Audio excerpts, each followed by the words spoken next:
আপোনালোকৰ ল'ৰা ছোৱালীৰ পৰীক্ষা হৈ আছে নহয়? হয়, মোৰ ল'ৰাটোৰ হৈ আছে। আজি সেই পৰীক্ষাত যি লিখিলে সেই মাষ্টৰ দেউতাকক মাতি নি এই বহীখন দি পঠালে ঘৰলৈ। কি লিখিছে শুনিব, মাথা নষ্ট হৈ যাব। এই মোবাইলত একেবোৰ নিউজকে বজাই বজাই বজাই চুমি বিশাল ল'ৰাটো মূৰটো খাই পেলালে, গম পাইছেনে? শুনকচোন কি লিখিছে। পৰীক্ষাত আহিছিলে সম্পৰ্ক কাক বোলে। সি কি লিখিছে জানে? যি মৰমে মানুহক নিজতকৈ বেছি ভাল পায় আৰু বহুত ডাঙৰ সপোন দেখুৱাব পাৰে তাকে সম্পৰ্ক বোলে।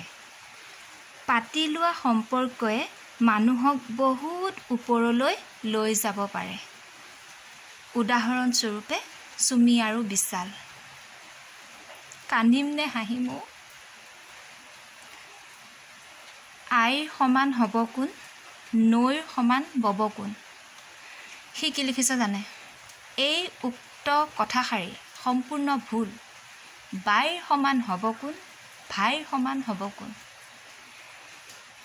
ভায়ে নহয় কাটি দিছে।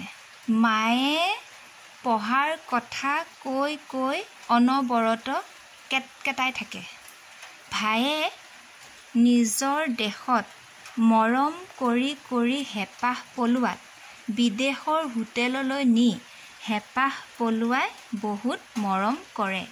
গতিকে ভাইৰ সমান হ'ব কোন, বাইৰ সমান হ'ব কোন।